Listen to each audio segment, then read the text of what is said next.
Meus amigos, meus irmãos, o temário do dia de hoje prevê o módulo O Homem Imortal. Faremos como ontem. Depois de uma exposição de uma hora e pouco, teremos oportunidade de apresentar quaisquer questões que nos ensejem um diálogo maior. No dia de hoje, nós nos recordaremos de um dos momentos culminantes do Evangelho de Jesus.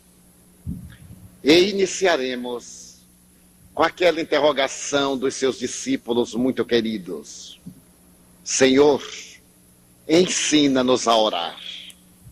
E ele, abrindo a sua boca, respondeu: quando orardes, dizei assim: Pai nosso,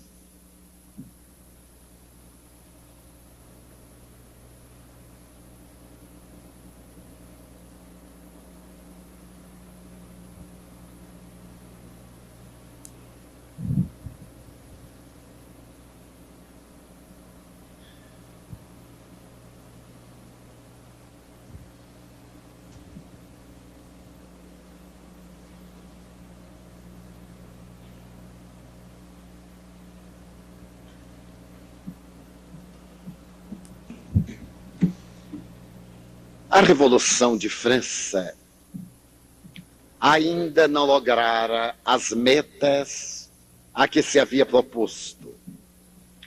Havia feridas purulentas no organismo social do país. Uma revolução ideológica natural chamava os homens a uma mudança de valores. A Universidade de Paris estava reunindo os seus maiores líderes para uma análise profunda do comportamento do homem. Aqueles dias que precederam a última década do século XVIII não apenas derrubaram a Casa dos Bourbons, também abriram espaço para uma visão mais profunda da realidade do homem. E na primavera de 1793, subitamente adentrou-se por La Salpêtrière um jovem médico que agitava nervosamente um canudo de papel pardo amarelado. Ele se fazia acompanhar de um operário. A França havia acabado com os privilégios das chamadas classes superiores. Todos os franceses eram cidadãos. Aquele modesto operário, que era um serralheiro, elevado à posição de cidadania, avançava ao lado do médico com invulgar entusiasmo. Ele sabia que uma tarefa importante lhe estava reservada àquele dia. E por isso mesmo, ao se adentrar pelo vetusto hall da imensa universidade, ele antegozava a visão futura do que lhe estava reservado. O médico atravessou várias salas, foi ao pátio interno do Hospital de La Bicêtre, desceu um lance de escadas na direção do subterrâneo, abriu a porta central, e naquele corredor estreito, cercado por duas alas de celas, ele deteve o passo. Ali era considerado um dos lugares mais terríveis da Europa. Aquelas celas guardavam os homens mais temíveis de França. Diziam que eram psicopatas, portadores de esquizofrenia. A enfermidade considerada incurável era o terror do sacerdócio médico. Mas ali também estavam prisioneiros políticos, pessoas desinteressantes, aqueles que incomodavam os homens de destaque na comunidade. O médico se deteve, chamou o guarda e lhe disse com entusiasmo: veio em nome dos cidadãos de França libertar os esquizofrênicos de La Bicêtre. O guarda que na balizada opinião de Victor Hugo é um preso que toma conta de presos.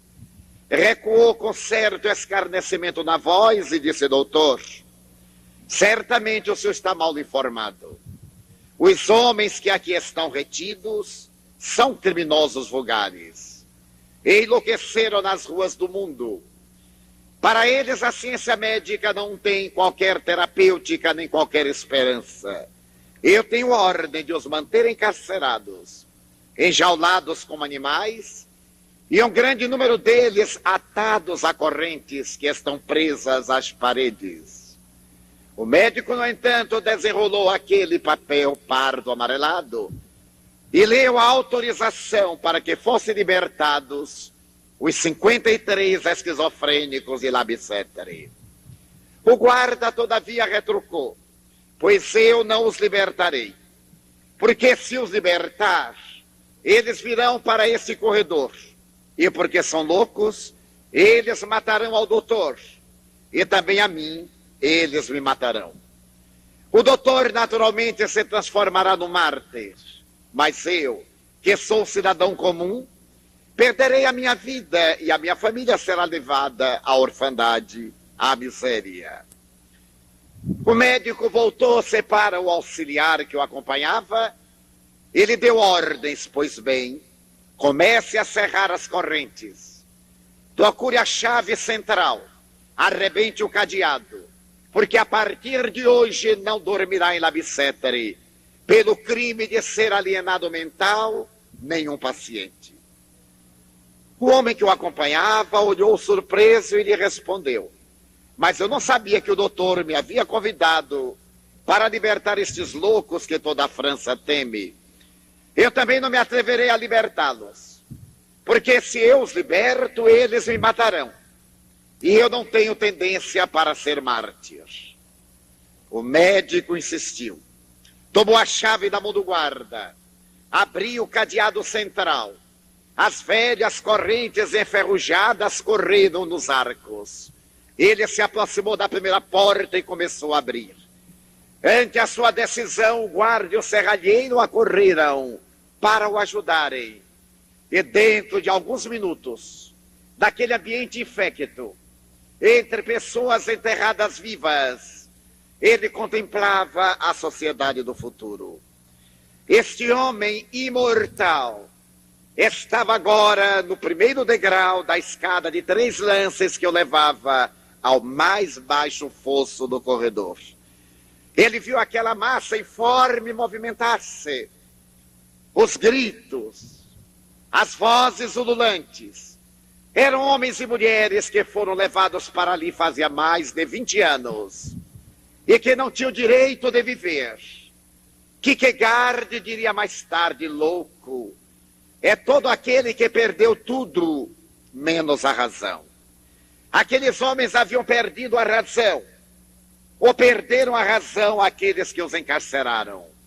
O olhar transvariado, o aspecto do desespero, não sabiam o que fazer. Mas naquele pandemônio natural, um homem de aparente avançada idade abriu braços e pernas no corredor exíguo, sob uma clarabóia que trazia débil claridade do sol de primavera em começo em Paris. Começou a subir pelas paredes e junto à clarabóia segurou-se as barras de ferro que impediam o acesso à parte exterior. E tentando limpar o vidro baço, aquele homem começou a gritar enquanto oscilava como um pêndulo de relógio no ar: meu Deus, oh meu Deus, eu já me havia esquecido da beleza de um raio de sol. Oh meu Deus, como é bela a claridade. Soltou-se e quase rastejante ele foi até o médico e lhe abraçou as pernas. Muito obrigado, doutor, por nos haver concedido o direito de voltar a ser gente, a ser criatura humana outra vez. Foi neste momento que o médico soergueu, abraçou e lhe disse: eu sou aquele que agradece a Deus a oportunidade de aqui estar com vocês, porque a partir de hoje a esquizofrenia terá um outro tratamento. Pela tela da memória, ele se recordou do primeiro encontro que tivera com o corpo de médicos da universidade. Se eu for eleito diretor, abrirei as celas de Labicetari e não dormirá mais encarcerado ninguém pelo crime de ser esquizofrênico. E que farás com eles, Pinel? Eu os tratarei. E se a terapia não der resultado positivo, eu os amarei e demonstrarei a força do amor, a certeza de Deus, o poder da fé. Eu os amarei. E foi exatamente para os amar que o jovem doutor Felipe Pinel arrebentou as grades de Labicetari, começando uma era nova para a terapia da alienação mental, mas também sendo pioneiro na área da construção do homem imortal. Porque o seu exemplo extraordinário, de imediato, foi acompanhado pelo Dr. Chiarucci, em Roma, que arrancou os psicopatas das velhas celas dos castelos medievais. Enquanto em Londres, na velha e úmida torre colocada no Tamisa, o Dr. Tucker arrebentou também as barreiras que os detinham encarcerados, para que a alienação mental pudesse receber um tratamento, se não de terapia acadêmica, pelo menos de compaixão, um tratamento de amor.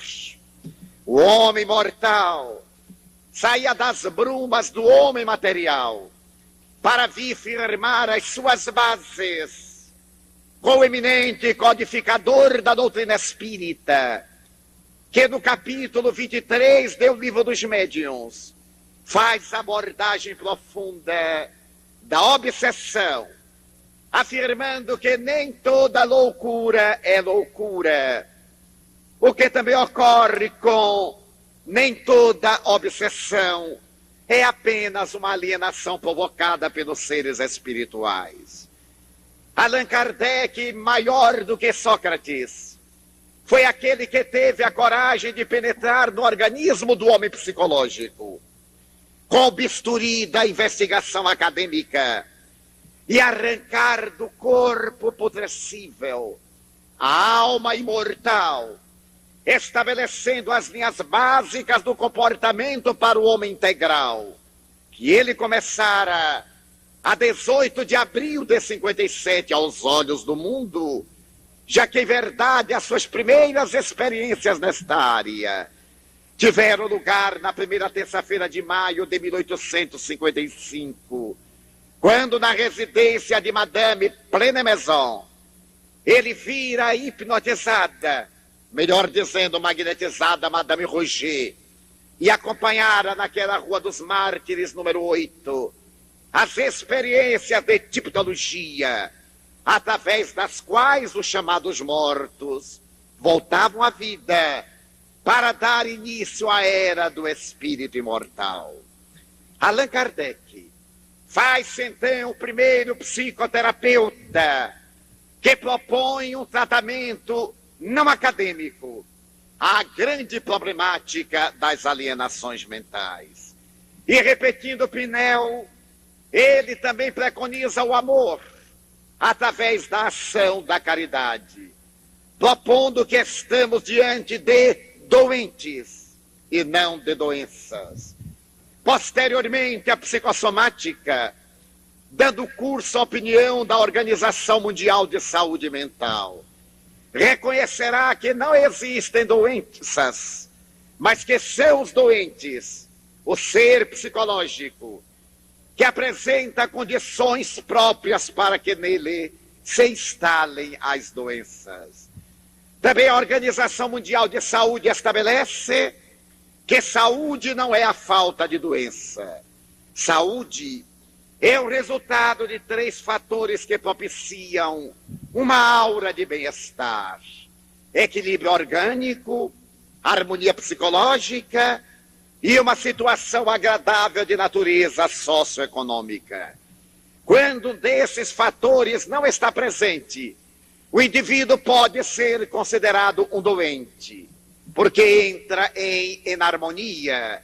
E esse estado enarmônico pode propiciar que nele se instalem as infestações, as infecções, os problemas emocionais, os distúrbios psiquiátricos e outros, apresentando um quadro de doença. Mas não se creia que a partir de Pinel, Chiarucci e Tucker e de Allan Kardec, a esquizofrenia tenha cedido passo a esta terapêutica não acadêmica.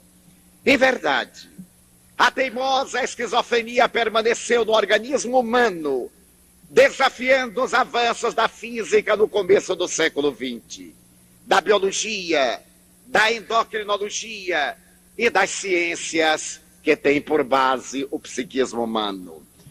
Foi no dia 3 de novembro de 1933 que ela experimentou o segundo terrível golpe de morte no seu organismo, quando o Dr. Seikel apresentou em Viena o resultado das suas experiências com aplicação de metazol e de insulina. Ele havia percebido que a esquizofrenia tem muito a ver com a oxigenação cerebral. E tivera no seu laboratório nada mais, nada menos do que o célebre Nijinsky.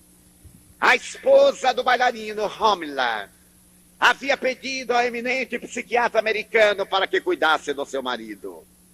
Apesar de ser o homem voador que deslumbrava reis e plateias do mundo, ele era portador de um certo distúrbio comportamental. Chegava numa loja e comprava de vez 10 pares de sapatos e só usava sapatilhas.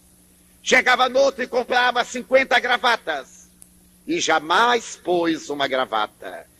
Esses níveis de consciência alterada, negativamente, haviam estabelecido na personalidade de Nijinsky a instalação de uma psicopatologia. E diante do Dr. Seikel, o eminente bailarino recuperou a saúde mental e pôde voltar aos palcos do mundo. Na referida data, 3 de novembro de 1933, o Dr. Seikel apresenta à Egrégia Sociedade Médica da Universidade de Viena uma monografia na qual ele diz: a esquizofrenia é curável. Através de choques úmidos, logramos proporcionar um bloqueio nos neurônios cerebrais. A repetição desses choques favorece o doente com a recuperação da saúde. Dado este segundo passo, e o esquizoide sendo considerado uma criatura humana que enfermou, no ano de 1935, no Centro Interacadêmico de Pesquisas Psíquicas, um outro homem levanta-se para dizer que havia chegado a uma conclusão revolucionária em torno do comportamento da esquizofrenia. Foi o Dr. Ladislau von Meduna. Ele, fazendo trepanações cranianas em cadáveres, conseguira demonstrar que há uma diferença tópica entre os cérebros dos esquizofrênicos e os cérebros dos epilépticos. Observando que nos lobos cerebrais havia uma diferença de fissura, ele chegou a uma conclusão surpreendente. A verdade é que o esquizofrênico não padece de epilepsia, e a recíproca é verdadeira. Que será que ocorre? Deve haver algum fator que, instalado num paciente, interdita a manifestação da doença no outro. E depois de meditar profundamente, Dr. Meduna chegou à conclusão que no momento das crises epilépticas havia um bloqueio da consciência, uma anóxia cerebral. Durante aqueles breves minutos ou segundos em que o oxigênio não penetra nos neurônios cerebrais, há uma interrupção das sinapses, consequentemente da manifestação da doença. e pela repetição das convulsões, o paciente de esquizofrenia cura-se com a instalação da epilepsia. Chegou ele à conclusão audaciosa que, se lograsse produzir uma convulsão estilo epiléptica, os pacientes de esquizofrenia poderiam recuperar a saúde. A convulsão provocada pelo metrazol e pela insulina lograva esse resultado, porém não eram controlados os seus efeitos. Era necessário que se lograsse uma terapêutica de fácil controle para impedir que o tratamento não viesse a matar o paciente. No ano de 1937, em Roma, em um congresso de psiquiatria, 3 médicos chegaram à conclusão de que se pudessem construir uma caixa elétrica com 2 eletrodos, um positivo e outro negativo, e se aplicasse nas têmporas de um paciente esquizofrênico uma carga de eletricidade de 110 volts entre 20 e 40 segundos, se provocaria um ataque estilo epiléptico, produzindo a desoxigenação cerebral. Nasceria a partir daí a técnica terapêutica do eletrochoque. Os doutores Cerletti, Bini e Kalinowski desenharam a máquina e construíram-na, facilitando que a partir de 1939 a técnica do eletrochoque trouxesse incontáveis resultados benéficos aos portadores de esquizofrenia. Foi, no entanto, depois da Segunda Guerra Mundial, que os hospitais da Bélgica, depois de reagirem terrivelmente, adotaram o comportamento de permitir que na intimidade da terapêutica aplicada aos neuróticos de guerra, a psicologia tivesse algum acesso. O preconceito dos fisiologistas, dos psiquiatras contra a psicologia e a psicanálise havia bloqueado por quase 40 anos um largo passo na história do equilíbrio da personalidade humana. E a partir dos anos 50, a observação de que a técnica do eletrochoque era provável que produzisse determinados danos ao equilíbrio metabólico do paciente e também desarmonizasse o sistema nervoso central, permitiu a introdução da terapia por meio dos barbitúricos. O velho manicômio cedia lugar ao frenocômio e a partir desse momento passava a ser considerado um centro de saúde mental. A técnica dos barbitúricos nos anos 60 vai aprimorada com a presença do ácido lisérgico, desenvolvido desde 1955, quando Aldous Huxley, o admirável escritor inglês, resolveu por aplicar-se uma dose de ácido lisérgico, permitiu-se filmar e gravar para ver os estados de consciência alterada provocada pela síntese do peiote, o cactus utilizado pelos índios da Cordilheira dos Andes para ter estados de paranormalidade. Os anos 70 permitiram de uma vez por todas o grande avanço das terapêuticas psicológicas. A revolução da psicologia nos anos 60, particularmente depois do trabalho de Moody Jr., de Elizabeth Kübler-Ross, e o renascimento das experiências de uma obra que foi editada em Chicago no começo do século XX. Todo esse trabalho revolucionou a visão cósmica do homem. E o indivíduo deixava no laboratório de psicologia de ser a massa encefálica para ser a energia pensante que se utilizava dos neurônios cerebrais para o fenômeno da inteligência. A partir daí, o comportamento psicológico do homem vai totalmente alterado. As experiências de 30 anos entre os mortos, de Carl Weickland, abrem espaço para as pesquisas notáveis de Gurdjieff, o admirável psicólogo soviético que abandonou Moscou em 1917 por ocasião da Revolução Comunista.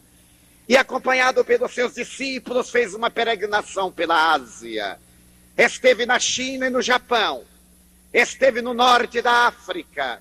Depois resolveu retornar outra vez à Europa, adentrando-se pela ilha de Chipre. Acompanhado dos seus discípulos, aquele homem peculiar, de aspecto caucasiano, a cabeça raspada, o olhar projetado através das órbitas pelos olhos imensos. O temperamento rude era, no entanto, um mago da psicologia. Ele tivera coragem nos anos 20 de ir contra a psicologia tradicional e chamada organicista. Porque ele havia detectado que o homem não é apenas a matéria. O homem são as várias manifestações do seu psiquismo, que necessariamente não é elaborado pelo cérebro. Para a filosofia psicológica de Gurdjieff, o homem pode ser um descendente do idealismo socrático. Ele tem um antes, tem um durante, tem um depois. O homem é o somatório das suas experiências através das várias reencarnações. A teoria de Gurdjieff abala a estrutura da psicologia acadêmica e ele, revoltado, proclama: a tarefa da psicologia não é a de recordar as experiências do homem, que o homem tenta bloquear no seu inconsciente. A tarefa científica da psicologia, ainda segundo Gurdjieff, é de oferecer ao homem todas as possibilidades do seu vir a ser. Era um pioneiro. A física também afirmava que nada é, tudo será. A investigação no elétron, através de Werner Heisenberg, afirmava que estamos em uma constante modificação. E as experiências dos grandes pais da física eram de que o elétron, que em determinado momento é uma partícula e no outro é um corpúsculo, nunca poderá ser realmente detectado. Se me perguntarem se o elétron marcha da direita para a esquerda, diria von Braun, ou da esquerda para a direita. Se me disserem se ele está parado, ou se ele está em movimento, a minha resposta é não sei, porque ele é profundamente perturbador. Realizando um périplo em torno do nêutron, com a velocidade de 75 mil a 80 mil quilômetros por segundo. Toda vez que pensamos, já não é. Porque da sua imensa velocidade ele sofre várias manifestações. A psicologia de Gurdjieff dizia: temos o dever de tornar o homem a sua realidade por vindoura. A psicologia não é mais o estudo dos atos, dos comportamentos, senão das possibilidades inerentes ao homem.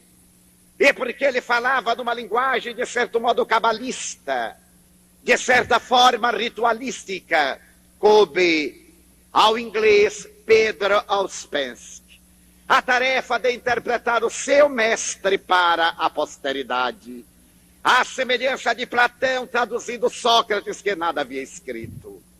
É verdade que Gurdjieff escreveu admiráveis obras, que ainda são verdadeiros enigmas, mas Pedro Ouspensky propõe o homem imortal dentro da psicologia clássica.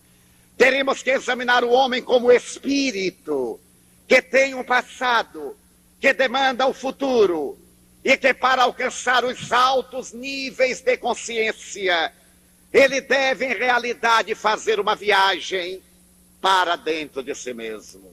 Retornava a psicologia ao mesmo pensamento idealista de Sócrates. Aquele admirável conceito instalado no santuário de Delfos, de note se auton, nocete ipsum, conhece-te a ti mesmo, era agora a proposta desafiadora da psicologia. O homem não se conhece. O homem é uma máquina orgânica. Ele não conhece as 7 funções da máquina orgânica, mas ele tampouco se conhece a si mesmo. O homem é o espírito imortal que habita no corpo transitório. E Pedro Ouspensky sugere que se faça uma viagem através da própria consciência para se encontrar o estado de plenitude ou de consciência liberada. Mais tarde, a psicologia transpessoal, a psicossíntese, a psicologia profunda terão oportunidade de fazer uma análise dos níveis de consciência para poderem chegar aos estados de consciência alterada, descobrindo a paranormalidade, a mediunidade e encontrando a prova saudável da realidade do ser imortal de que Allan Kardec se fez pioneiro nos tempos modernos. Propõe então Pedro Ouspensky que o indivíduo, acima de tudo, procure autoconhecer-se. Não adianta descobrir todos os valores do mundo e ignorar-se a si mesmo. Do que vos adianta a vós salvar o mundo e perder a vossa alma? É a mesma proposta do carpinteiro Galileu. E Ouspensky, diante dos seus pacientes, ele recomenda uma terapia saudável, a terapia da respiração. O homem respira mal. Ele tem a impressão que o oxigênio da Terra está se acabando. Antes que se descobrisse o problema da nossa ionosfera, o problema da nossa atmosfera, esse grande momento em que parece estarmos condenados, e em verdade ainda não estamos. O organismo se adaptará às novas condições da natureza. É necessário que o homem respire calmamente. E enquanto ele respira, ele se identifique consigo mesmo. Saia do automatismo respiratório para a consciência da respiração. A respiração é de alta importância para a vida. Então é necessário ter consciência do que está fazendo. Inspirar em profundidade. Reoxigenar os pulmões. Fazer a transformação do sangue venoso em arterial. Trazer todas estas manifestações deletérias do organismo e jogá-las fora pela sudorese e pelo aparelho excretor. Depois de inspirar, reter a respiração e expirar com os lábios levemente entreabertos. É a técnica da respiração dos desportistas. É a técnica da meditação. É a técnica da serenidade. Porque qualquer problema de ordem emocional ou física, de imediato atinge o ritmo respiratório por causa da emoção derramando adrenalina na corrente sanguínea e perturbando o equilíbrio físico-psíquico do homem. Pedro Ouspensky propõe que o homem vive em 4 estados ou níveis de consciência. Aquele que está mais perto da faixa animal, o estado de sono. Não se interprete aqui a palavra sono como hipnos, o estado de dormir, mas sim como estado de ignorar-se. Aquele estado de torpor mental em relação à sua realidade.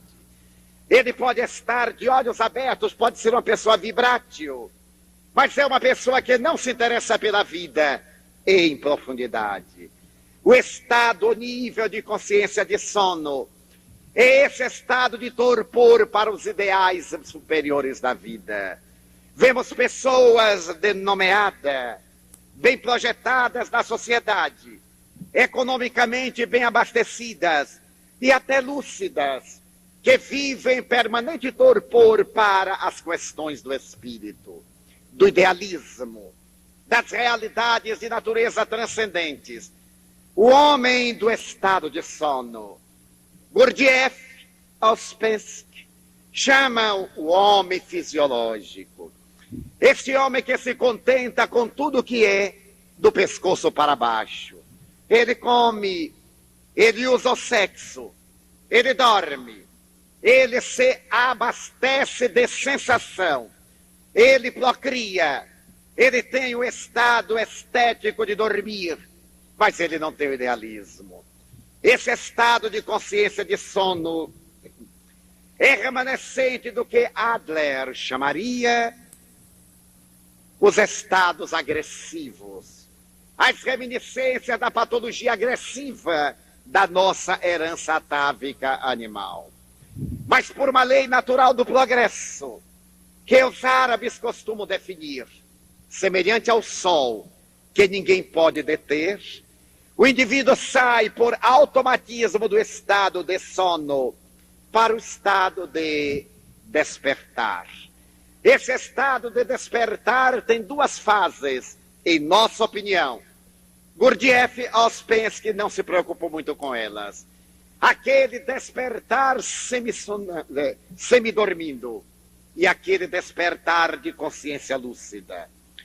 Joana de Ângeles propôs que ao sair do sono o indivíduo permanece num claro escuro. Esse claro escuro é um estado de consciência de semissonambulismo, para depois chegar ao estado de consciência desperta, lúcida. É aquele trânsito em que o indivíduo aspira por um ideal. Já não lhe basta ter, é necessário aspirar a ser. Por mais que eu tenha uma certa insatisfação me domina, para que eu aprenda a ser, a conquistar-me, a dominar as minhas paixões, a equilibrar o meu sistema emocional, a ter um ideal maior do que aquele que se alcança comprando, seduzindo, conquistando. Esse segundo estado de consciência, ou consciência desperta, proporciona agora uma visão do homem do futuro, o estado de consciência de si mesmo. Já o homem tem as coisas, usa-as, mas não pertence às coisas. As coisas pertencem-lhe. Ele é senhor delas. Ter ou não ter é secundário. Ele agora tem a meta de ser como ponto capital da sua existência. No estado de consciência de si mesmo, ele descobre que, para a sua verdadeira realização, ele deve controlar a máquina orgânica, para impedir que a máquina orgânica o controle. Aliás, Allan Kardec faz uma abordagem semelhante, quando ele traz a lume a questão de que o homem é o seu temperamento sanguíneo, de que o corpo impõe determinados caprichos. E Allan Kardec, com a visão luminosa que tem, e que oferece aos espíritas, estabelece: é o espírito que nele está encarnado, nesse corpo. Quem comanda as suas funções não é o sangue, são as paixões inerentes ao ser espiritual, que respondem pelo seu comportamento arbitrário, ou a sua evolução que dá resposta ao seu comportamento digno. Gurdjieff e Ouspensky propõe que o homem conheça as suas 7 funções. A primeira delas é a função instintiva. Essa função que é tão importante na nossa vida, porque o instinto comanda o nosso dia a dia invariavelmente. É através dele que nos manifestamos ou controlamos os instintos agressivos, o instinto de conservação e os vários instintos que constituem a panorâmica da nossa vida. Ou o nosso estado de consciência permanece em nível de sono permanente. Mas o segundo nível é o nível de forças de natureza mental. É essa realidade mental do homem que responde pelo seu comportamento. Ele deve examinar as suas possibilidades mentais para saber o de que é capaz, trabalhar a mente, exercer um controle sobre o seu psiquismo, desenvolver as suas aptidões, crescer mentalmente para abarcar horizontes cada vez maiores. O equilíbrio da vontade. Através do equilíbrio da vontade, ele pode eleger o que quer daquilo que não deve, o que lhe é útil daquilo que ele pode prejudicar. A vontade, como diria então Jung, representando o estágio de aquisição de consciência. É o clímax do processo sociológico, psicológico, antropológico do ser. Logo depois, controlar as polaridades. A vida sexual. Ou ele controla o sexo, ou o sexo o desequilibra.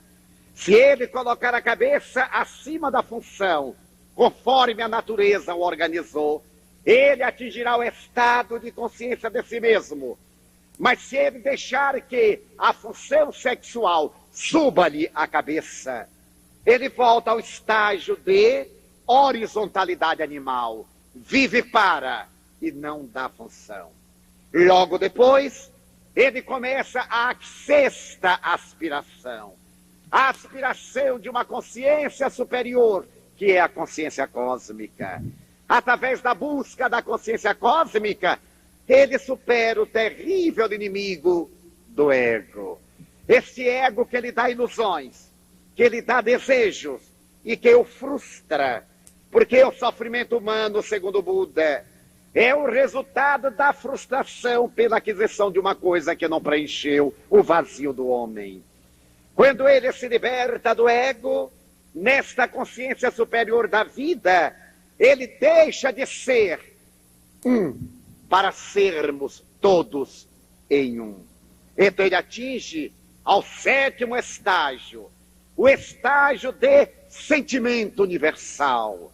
Já não é ele que vive, é Cristo, é o Logos, quem vive dentro dele. Paulo dizia, não sou eu quem vivo, é Cristo quem vive em mim. Gandhi afirmava, se não me matarem, eu terei fracassado, porque a minha doutrina não terá provocado uma reação. É necessário que os maus me matem, porque a não violência provoca a violência dos fracos. E na hora em que o jovem lhe dispara os petardos mortais, ele, seguindo a tradição Brahmani, ainda vê o criminoso diante dele sorrir e diz apenas duas palavras: Oi, Brahma, ó Deus. E vive, porque o corpo estiolado não pode encarcerar o espírito.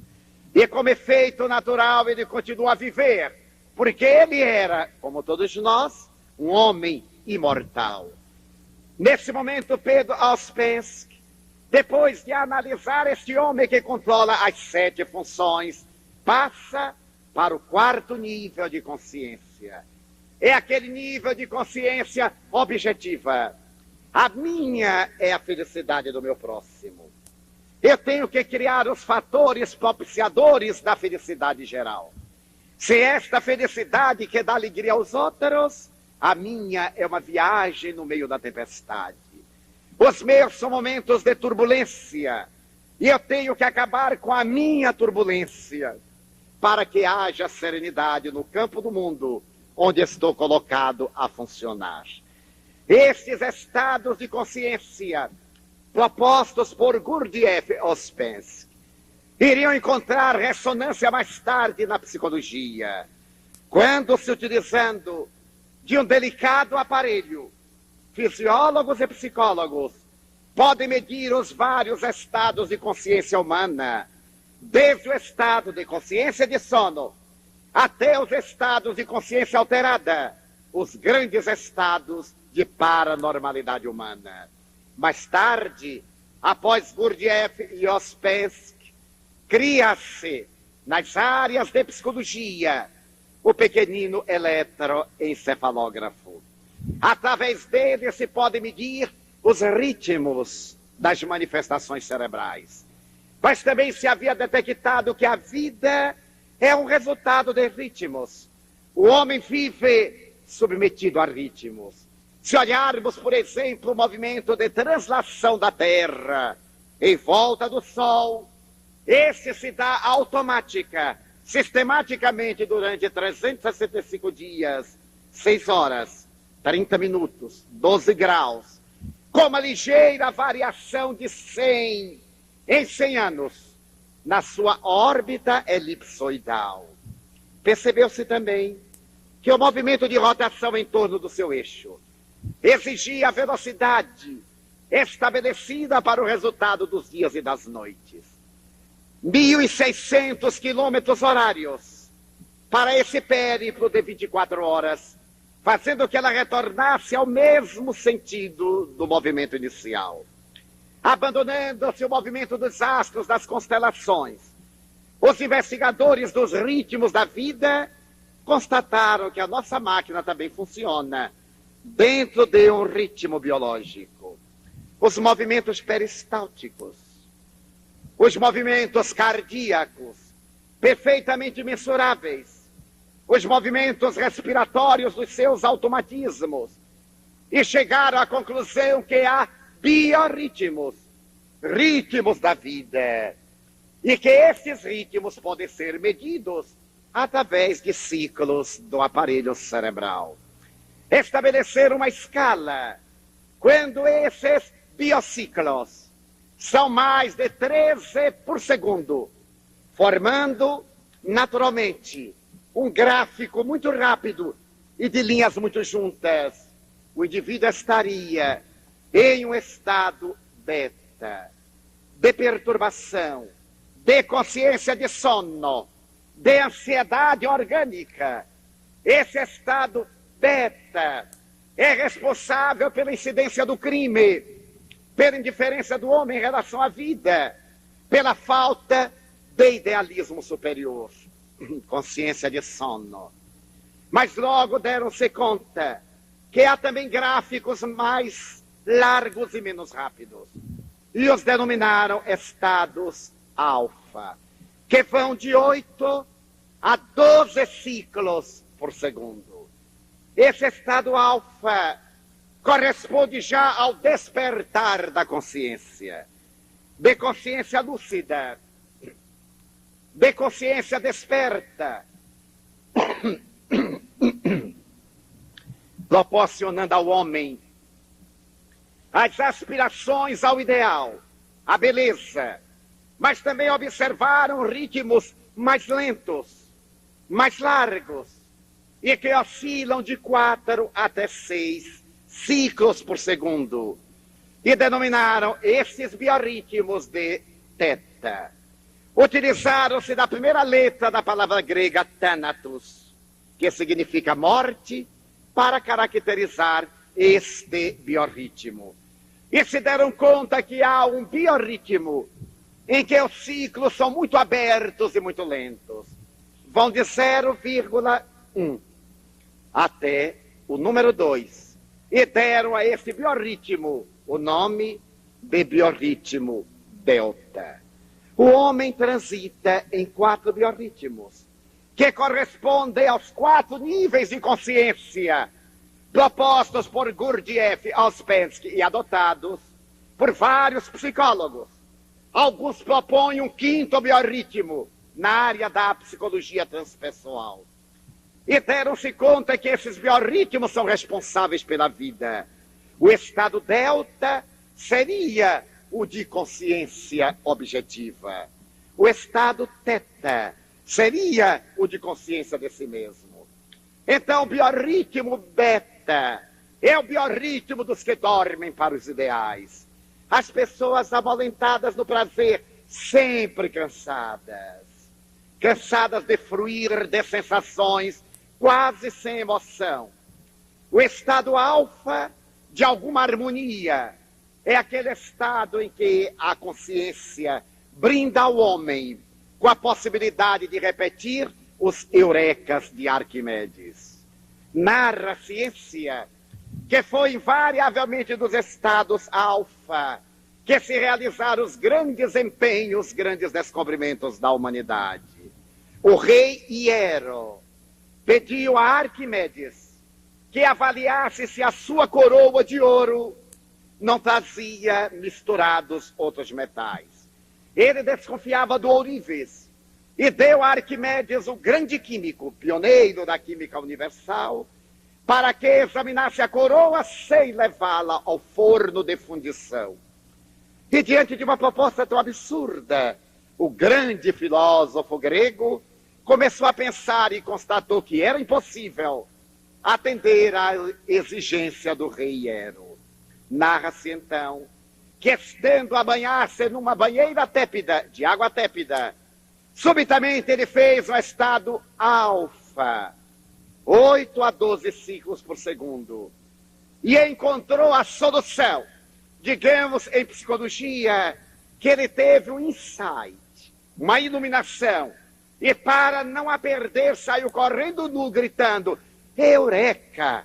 descobri, encontrei, estabelecendo que nos estados alfa, a criatura humana tem os seus momentos culminantes.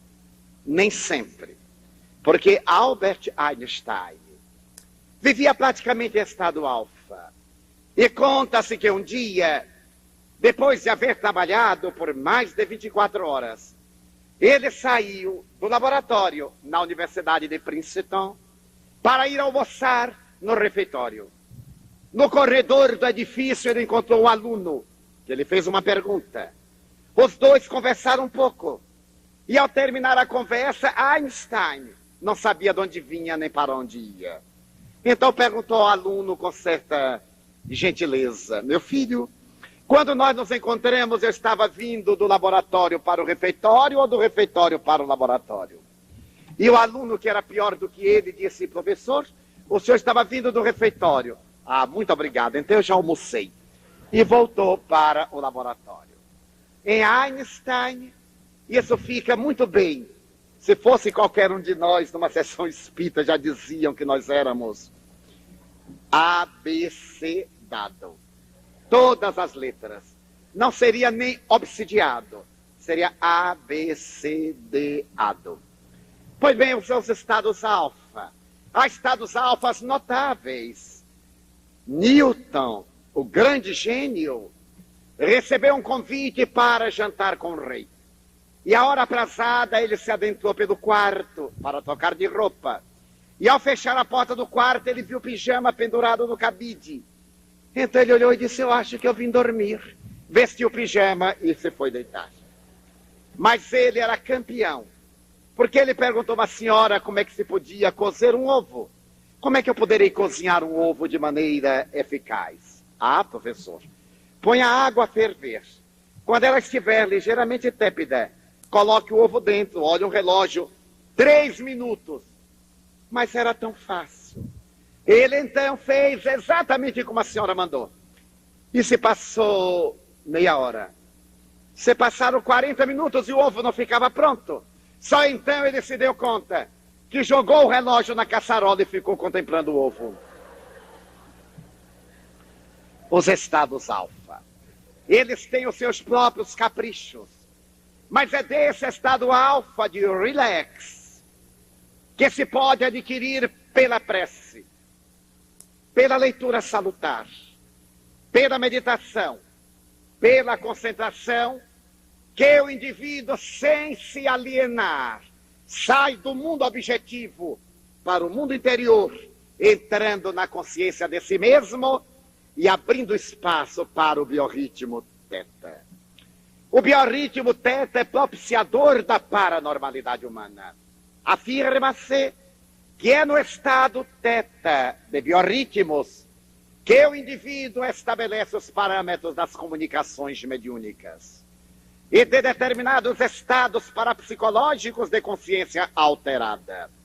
Em psicologia, são considerados patológicos os estados teta e delta, principalmente este. Porque no estado delta, como o biorritmo é muito lento, o indivíduo quase não respira, ele parece estar em catalepsia. E é nesse estado cataléptico que Lázaro esteve, que a filha da viúva de Naim se demorava, para que Jesus pudesse dizer que dormiam. Lázaro, Lázaro, surge tâmbula, levanta e anda. Talita, cumi, menina, levanta-te. Não estavam mortos cerebralmente.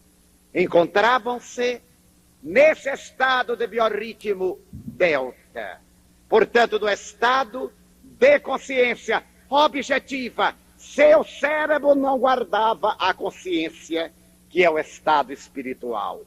Nesse quarto biorritmo, que é considerado patológico, somente os santos, determinadas enfermidades, os místicos, como Chico Xavier, Teresa d'Ávila, São João da Cruz, São Pedro de Alcântara, São Francisco de Assis e outros, logram, como os yogis, um controle de respiração de tal natureza que podem diminuir o ritmo cardíaco e abastecerem-se com o mínimo de oxigênio guardado na corrente sanguínea para manter a vida física sem alteração dos neurônios cerebrais.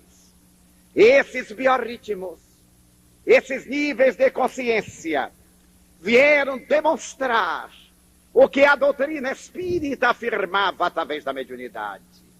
O homem pode ser detectável na ponta do bisturi. O homem espiritual, ele não é mais aquele homem de Platão, o ser e o não ser. Não é o homem de Nietzsche, o louco que na praça pública grita pela morte de Deus. Não é o homem de Schopenhauer, o pessimista, o homem do suicídio. Não é o homem de Marx, o homem do capital. Não é o homem de Hegel. É algo do idealismo hegeliano. Mas, acima de tudo, o homem de Kardec é o homem mortal. Psicologicamente, ele é o resultado de uma trilogia. Ou ele é tripartite, ou ele é constituído de 3 elementos fundamentais. O espírito eterno, a chispa, que evoluciona, que progride, que evolve.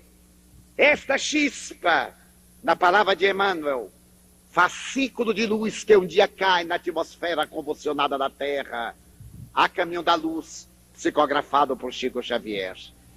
E que se vai individualizando, humanizando, até um dia arcangelizar-se. Esta partícula, lucigênito, afirma Joana de Ângeles, gerado da luz, adquire a sua individualidade, a sua humanidade. E para poder descer a atmosfera terrestre, ele tem uma emanação que Allan Kardec denominava na linguagem da época semimaterial, como envolvendo a semente. Há um perisperma no fruto, há no homem um perispírito. Esse perispírito é dotado de inumeráveis aptidões e funções, desde a elasticidade, a plasticidade, a memória, as recordações das existências transatas, até o momento em que ele responde pela formação do corpo. Modelo organizador biológico, afirmam os estudiosos da parapsicologia, da psicotrônica, da psicobiofísica. Forma na qual a forma se manifesta. É dele que estão incertas as aptidões superiores gravadas, as marcas do escândalo, na palavra evangélica, modelando os futuros modelos orgânicos para o ser evoluir. O homem mortal é constituído de soma ou matéria, psicossoma ou perispírito, e espírito ou energia pensante. O Dr. Firsoff, o grande astrofísico inglês, declarava em 1967, eu encontrei o espírito. Para mim, o espírito já não é mais o ser de natureza material. Também não é um ser de natureza teológica. Não é a tradicional fumaça, ou ser apenas conceptual. Para mim, no laboratório, o espírito é um ser de interação universal, semelhante à eletricidade e à gravidade. Mas este ser tem uma fisiologia. Ele é constituído de partículas. E me utilizo da palavra mind, afirma o Dr. Firsoff, para dizer que ele é constituído de mindons, partículas de mente. Então ele confirma Allan Kardec. O homem é um ser de interação universal, espírito semelhante à eletricidade e à gravidade, que pensa, porque ele é constituído de partículas mind, mente. Ele tem uma fisiologia, porque se ele é constituído de partículas, ele tem uma anatomofisiologia. E ao se adensar na matéria, ele tem o corpo no qual se expressa temporariamente, que não morre, se transforma, Porque não existe morte nas leis universais, senão incessante transformação, desde que consideremos a morte como aniquilamento. Se a morte é a cessação da vida biológica, como muito bem define a doutora Elizabeth Kübler-Ross, no seu admirável Morte, término da vida biológica, poderemos aceitar a expressão, jamais como aniquilamento ou fim da vida no seu sentido genérico. Então o homem psicológico proposto pelo Espiritismo é um homem imortal, portador de aptidões eternas, que transita na direção de rumos felizes que lhe estão reservados. E à semelhança de Felipe Pinel, Allan Kardec, isto sim, foi o grande libertador da criatura humana portadora de alienações, em referência ao reino dos céus. Felipe Pinel libertou os esquizofrênicos de la Bicêtre, e Allan Kardec libertou a humanidade doente de todas as suas mazelas. Provou com a psicossomática que é doente o ser espiritual, que manifesta na matéria ou na sua formação psicológica aquilo de que tem necessidade para evoluir. Allan Kardec demonstrou que a verdadeira saúde veio de dentro para fora, que dos estados otimistas de oração, de reflexão, de estudo, de meditação, mas sobretudo na ação do amor, o espírito vai na direção da consciência cósmica, e a saúde mental, a saúde orgânica são as bases existenciais do seu próprio viver. Sabemos Jesus no Getsemane, sabemos Jesus traído, magoado, crucificado, mas nunca soubemos de Jesus doente. Quem o olhasse, nunca mais seria o mesmo. Quem o encontrasse mudaria totalmente o roteiro da sua vida. Uma mulher enceguecida pelas sensações, viu e nunca mais foi a mesma.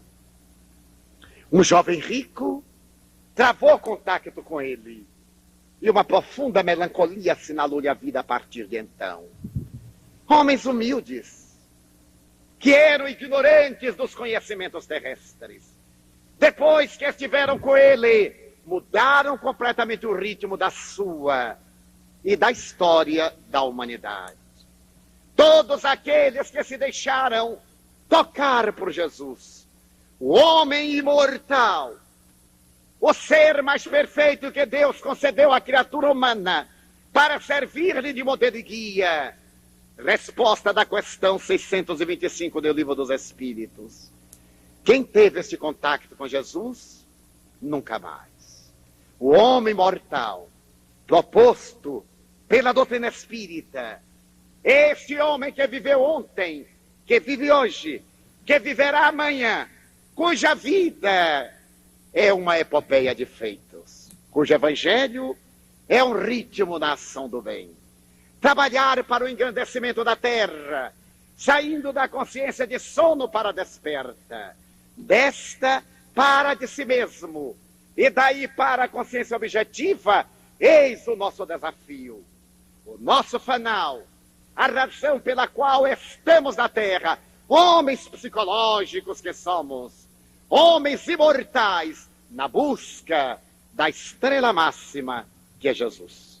Passemos agora às nossas perguntas.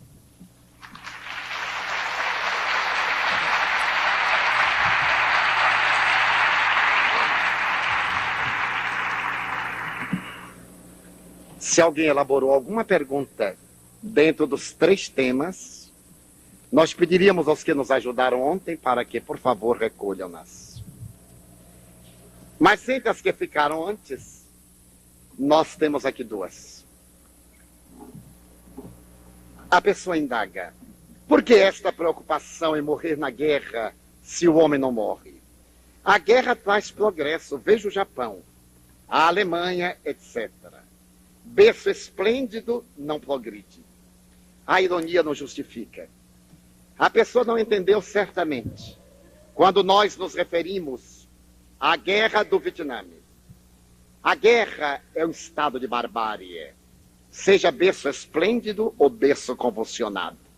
O homem é belicoso porque é primitivo. E para sair do estado primário é que estamos na Terra. Também se vê que a pessoa ainda não leu o Livro dos Espíritos. Porque a questão de número 744, Allan Kardec pergunta: que objetiva Deus com a guerra? Por que existe a guerra? Por causa da predominância da natureza animal do homem sobre a sua natureza espiritual e a prevalência das paixões. Mas a guerra não promove o progresso? Sim. Porque o homem, não sabendo amar, através do sofrimento, logra o progresso. Então a guerra é a opção infeliz. E o progresso do Japão, através da guerra, convenhamos, não foi somente da guerra, mas dos cérebros importados que para ali foram levados, como também na Alemanha e na América, e que momentaneamente contribuíram para o grande desenvolvimento tecnológico. O que merece considerarmos aqui, no Congresso Espírita, esse progresso tecnológico dá progresso moral. Isso é que nos interessa. Aliás, mede-se o progresso tecnológico de um povo, dizem os sociólogos, pelo número de antenas de televisão, de eletrodomésticos e de automóveis parados à porta. Como é que se mede o nível de progresso moral de uma sociedade? Hegel dizia: o homem comum é medido dos pés até a cabeça, mas o homem idealista é medido da cabeça para cima. O que perseguimos é o progresso ético-moral. Lógico que não dispensamos o progresso tecnológico, mas o progresso tecnológico que nos deu a cocaína, a marijuana, o ópio, em larga escala, que nos deu os laboratórios da morte, que nos fomenta o aborto por comodidade, que programa a pena de morte para tirar da terra as pessoas indesejáveis por falência da ética e das leis, que programa a eutanásia para diminuirmos o número de pessoas enfermas nos hospitais e termos leitos. Eu ouvi, na Índia, há 2 anos atrás, o jovem Gandhi dizer: nós somos um povo de 800 milhões de habitantes. Temos aproximadamente 100 milhões de enfermos. Então vamos deixá-los morrer porque não fazem falta. Teremos que trabalhar na terapia preventiva, não a curadora. A Índia não tem dinheiro para os seus doentes, salvemos os sãos. E deixemos morrer 100 milhões de doentes. Que isso não pesa na nossa economia social. Será esta a mensagem do Cristo? O pastor abandona todas as ovelhas para ir à busca de uma que se extraviou. Porque esta é a ovelha que dele necessita. E o médico deixa a comodidade da sua casa para ir visitar o enfermo, pois que para este é que veio a ciência médica. Então a colocação sofista não tem fundamento espírita.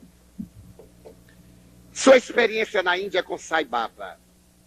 Daí sua opinião sobre yoga. Você pratica? Não, não a pratico. Respeito imensamente a yoga. Considero-a uma experiência valiosíssima. Mas a yoga que eu pratico é da máquina datilográfica.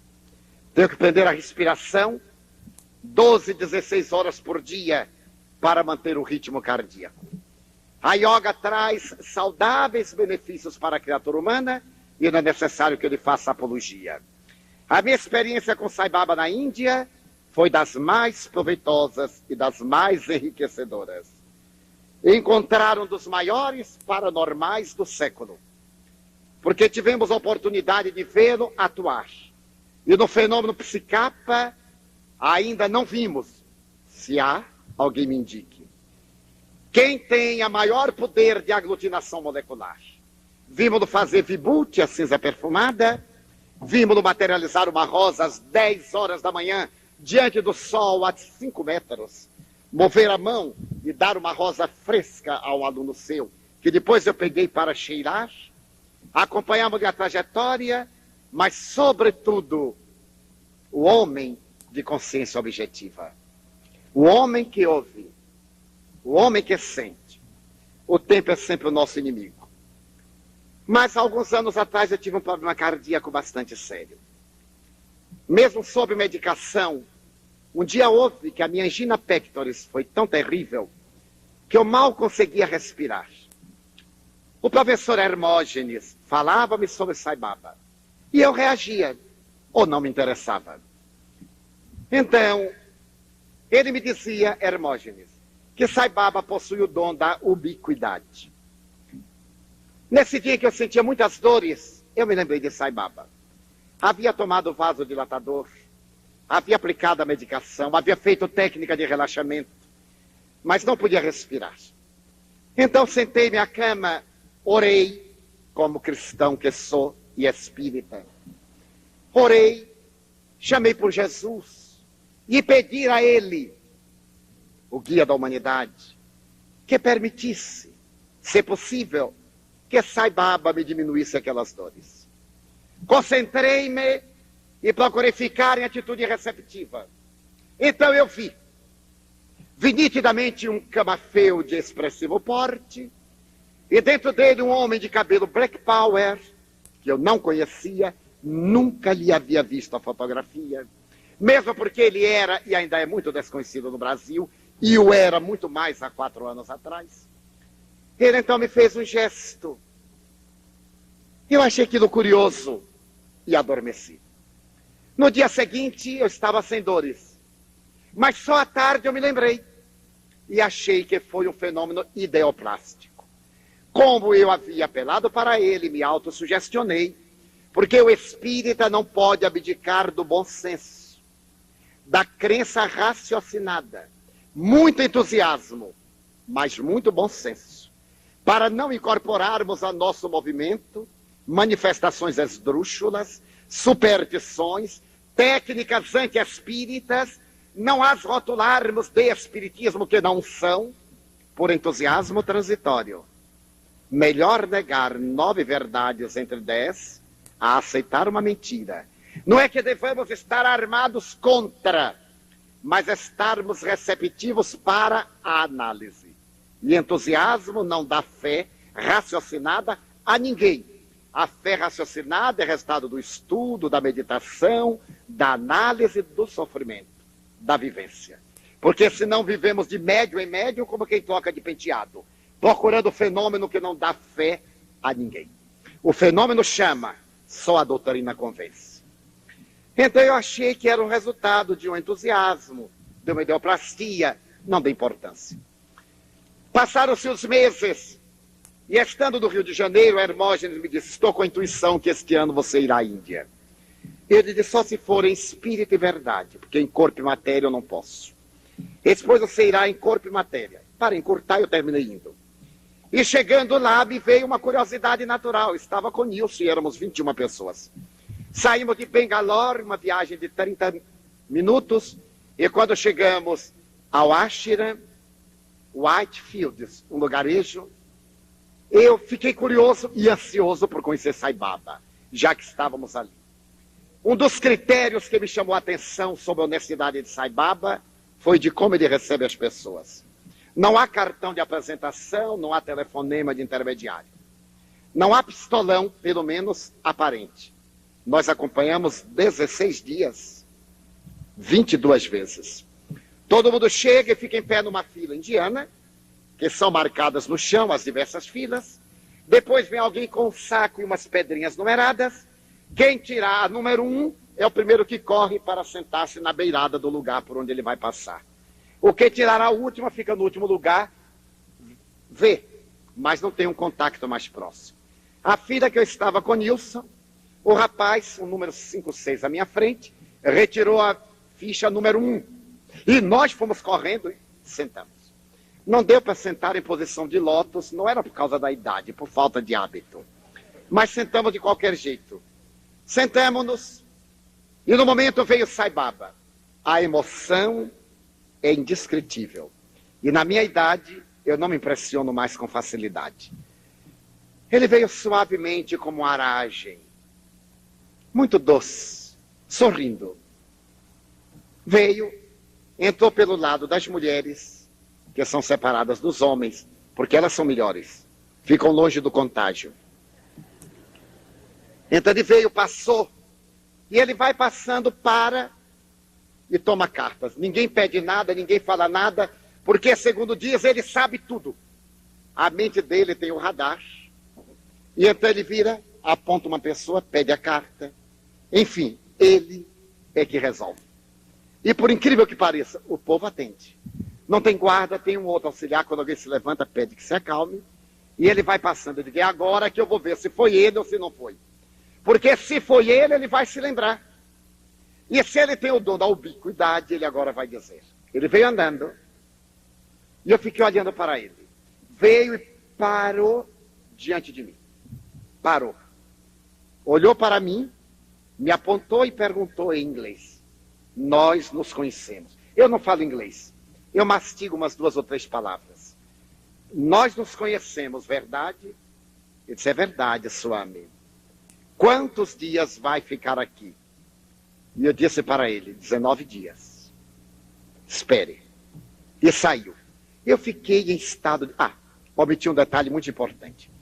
Quando ele parou, em atitude de respeito, eu havia lido algo sobre a Índia no avião, um rapaz me emprestou um livro, eu li. Então é uma atitude de respeito curvar-se, ou colocar as mãos em concha. Namastê. O Deus que está em mim, saúda o Deus que está em você. Ou dizer, Om Sai Ram, que é a mesma coisa. Om Sai Ram, em sânscrito. O Deus que está em mim, saúda o Deus que está em você. Eu então curvei-me, mas fiquei com vergonha de dizer a palavra por causa do acento baiano. Podia ser que ele não entendesse. Aí eu olhei o pezinho dele, todo de pés descalços, estava ali. E é uma atitude de profundo respeito na Índia, tocar-se o pé de uma pessoa veneranda. Mas por incrível que pareça, eu sou muito tímido. Toda pessoa que faz muita zoada é cortina de fumaça para se esconder. E eu fiquei no conflito, pego ou não pego, pego ou não pego. Se eu pegar, a espiritada que está aqui diz, olha Divaldo adorando o homem. Porque as pessoas não têm mau pensamento, não é? Tem mau julgamento. Se eu não pegar, eu vou ficar frustrado. Sabe de outra? Eu vou pegar. Já que o dedo dele está dando sopa, eu me curvei, segurei. Quando eu segurei, que levantei a cabeça, que ele disse, nós nos conhecemos. Não é verdade? Ele disse, é Swami. Muito bem, ele se foi. E nós ficamos jubilosos, etc. Nilson gravou a cena, gravamos tudo. Todos os dias ele passava. E nós nunca mais ficamos na primeira fila. Ficamos para trás, para aqui, para ali. A gente empurrava assim amorosamente alguém. Como que não quer nada? Para ficar o mais perto possível. Mas nunca mais recuperamos a primeira fila. Ele sempre que me via, digamos, quantos dias? 13, 10. Um dia ele disse, quantos dias? Eu disse, viajamos amanhã. Porque o grupo se dividiu e nós 6 resolvemos ir à cidade em que foi criada a teosofia, desejávamos visitar a cidade, conhecer a Sociedade Teosófica Internacional. Nós tínhamos gratas recordações da doutora Annie Besant. E então, com um amigo que era ex-teósofo, resolvemos viajar. E eu disse, Sai Baba, amanhã nós vamos embora. Ele disse, amanhã? Não faltam 3 dias? Eu disse, é que nós antecipamos para viajar. Ele disse, então, vão para a entrevista. Aí o nosso grupo foi para a entrevista. A entrevista de Sai Baba é a coisa mais deliciosa do mundo. Quem vai esperando o fenômeno, não acontece. Só eventualmente. Porque o importante dele é ele, é a sua mensagem pessoal, o seu amor. Nós nos sentamos numa antessala. Depois numa sala menor, eu fiquei bem ao lado, junto ao trono em que ele senta, porque eles na Índia usam muitos tronos. Ele ali sentado, então houve um momento que ele me perguntou, você crê que eu sou Deus? Avatar? Eu disse, é agora. Porque eu não creio. Eu disse, não, Swami. Eu respeito muito, mas eu sou cristão espírita. E venho da tradição judaico-cristã. Para mim só há um Deus. Acredito que Swami seja um grande missionário de Jesus. Ele sorriu e disse, continue crendo. Você é o quê? Eu disse, espírita. Ele disse, sente-se feliz? Sim, Swami. Infinitamente feliz. Continue. Porque ele não tem interesse de converter ninguém a nada. Ele prega o amor e afirma que veio unir as 5 maiores religiões através dos religiosos. Mas achei muito curioso, porque também eu desejava, como qualquer mortal, uma demonstração telepática, qualquer coisa. E ele foi correndo, havia vários casais, e havia um casal modelo, que só vivia de beijinho, de mãozinha dada, fazendo crochê um na mão do outro. Aquela coisa. E eu me disse, mas Nilson, veja que casal. E meu bem pra lá, não é amor, é meu bem e tal e tal. E chegou lá e o casalzinho assim de dedinho atrapalhado.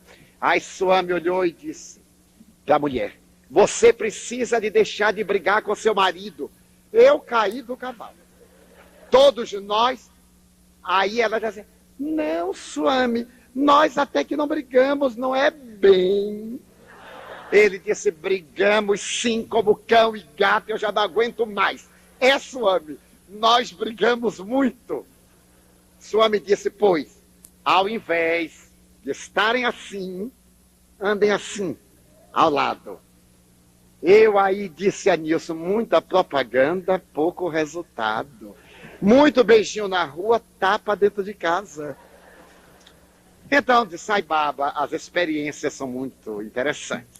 Para concluí-las, um amigo meu, argentino que eu encontrei, antes da entrevista com Sai Baba do nosso grupo, me disse, olha, Divaldo, ele me deu um relógio. Eu digo, mas deu um relógio. Deu. Eu digo, mas que bom, formidável, etc. Eu li, como é que foi? Eu estava sentado, quando Sai Baba me perguntou, que horas são? Eu disse, ai, Sai Baba, eu não trouxe o relógio. E tem relógio? Não. Ele faz um movimento. Eu poderia até trazer o filme amanhã para mostrar, que é muito bonito. Aliás, aqui nós temos como apresentar o filme que eu prometi na mansão. Boa ideia. Vamos apresentá-lo amanhã. Pelo menos algumas cenas. Baixaremos a tela e projetaremos. Vê o que é uma mediunidade extraordinária? Então, quando ele fez isto, ele me deu o relógio, Divaldo. O relógio. Note que não tem marca. Eu olhei, o relógio não tinha marca. Na hora que Sai Baba me deu, olhou para mim, eu sou jovem, de 27 anos, e me disse, esse relógio tem uma peculiaridade. Enquanto estiver usando, você não pode ter maus pensamentos. Porque se tiver, ele para. Como o rapaz tinha viajado com a moça naquele estilo europeu, uma noiva, eu perguntei, como é que você vai? O relógio disparado.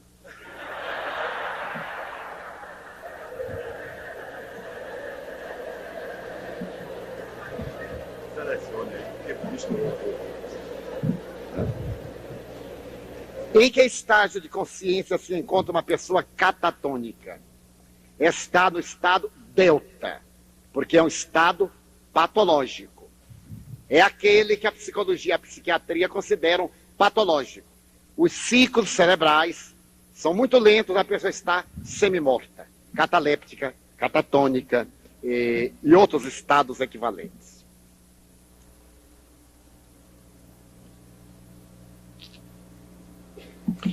Você falou com relação à desumanização nas grandes empresas.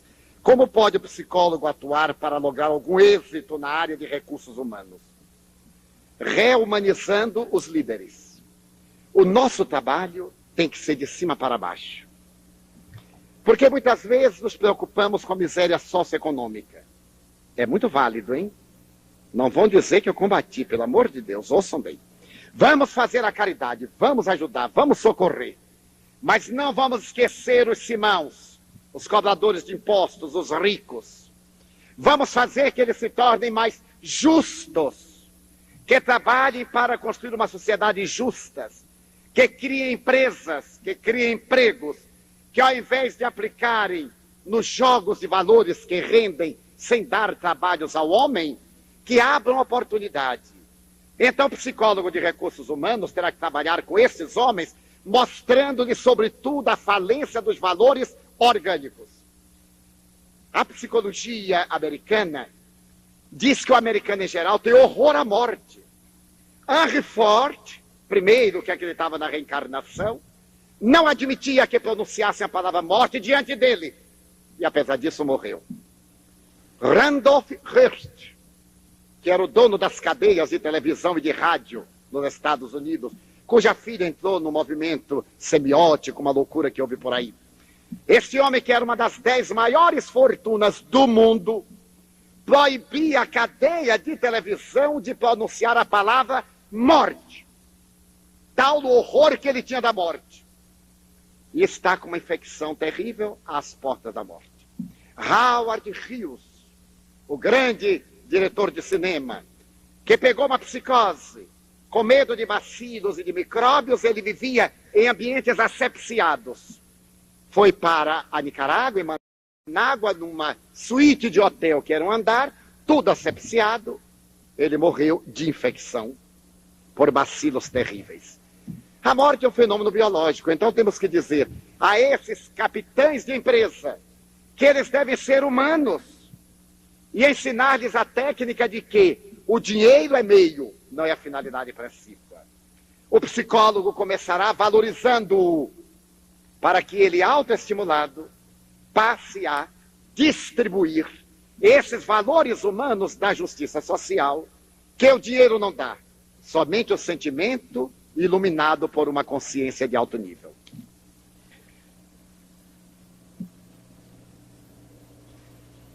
O senhor falou em importantes métodos químicos e físicos utilizados no tratamento das psicopatologias. Até que ponto devem eles ser usados, já que essas doenças são espirituais? Nem todas. Allan Kardec se refere que há loucura como resultado da disfunção orgânica. E nós sabemos tecnicamente, em psiquiatria, que há fatores endógenos e exógenos. Há aqueles fatores que são distúrbios orgânicos de profundidade, sequelas de enfermidades como a sífilis, a tuberculose e hoje a AIDS, o mal de Hansen, traumatismos cranianos, estados emocionais que nada tem a ver com espíritos. A doença é do espírito encarnado porque ele é devedor. Mas não é uma doença espiritual.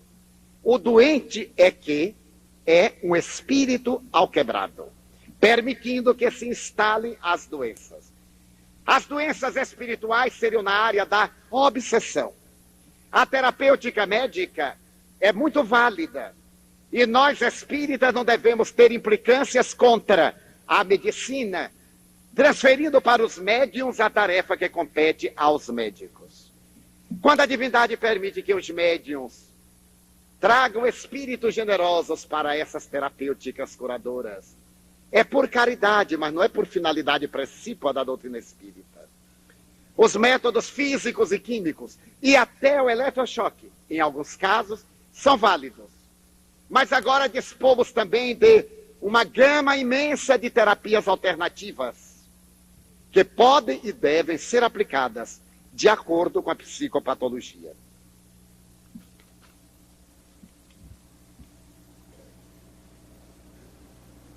No estado teta ou delta, ou ainda no estado ainda acima destes, é que se dá a comunhão dos santos, ou seja, o encontro do ser da terra com seus irmãos do espaço, é um nível ainda mais alto. No teta, se dá esse fenômeno, são as comunicações mediúnicas. No delta, no estado de êxtase, se dá o encontro com os seres transcendentes, mais elevados. É aquele estado da visão de Cristo, de Paulo, que no momento, diante da grande luz, fez um estado delta. Ficou estático nas areias do deserto. E sintonizou com a consciência cósmica. É o êxtase de Teresa d'Ávila, de Francisco de Assis. É o êxtase de Chico Xavier. Concluamos com Chico Xavier. Ele me contou que as visões mais belas que ele já teve em sua vida foram sintetizadas em duas. Quando ele psicografou em A Boa Nova, o capítulo Maria Santíssima.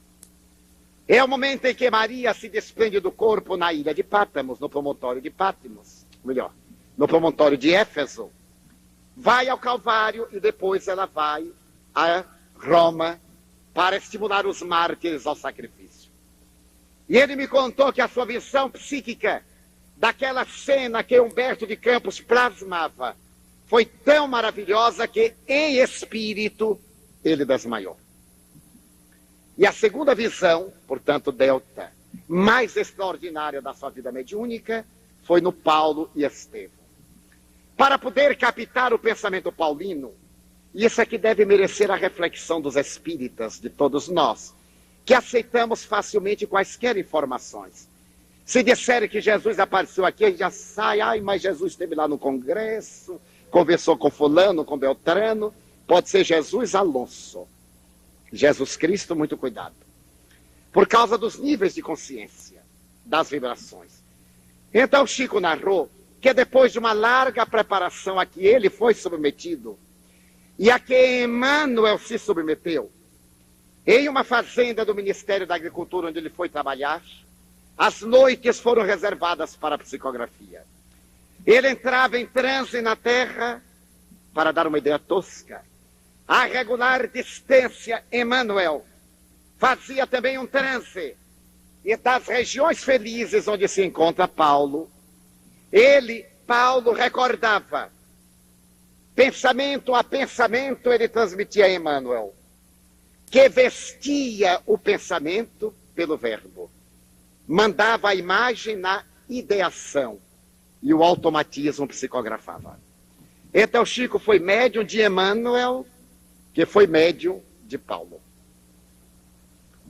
E ele me diz, nas cenas finais, quando Paulo desencarna nas águas salvianas e vai levado a rever o Calvário, e vem Beatriz e Estevão, vem a noiva recebê-lo com Estevão, naquele momento em que eu vejo os três seres iluminados, e a voz do Cristo volta a repetir, Saulo, Saulo, agora se bem-vindo, tu que me amas.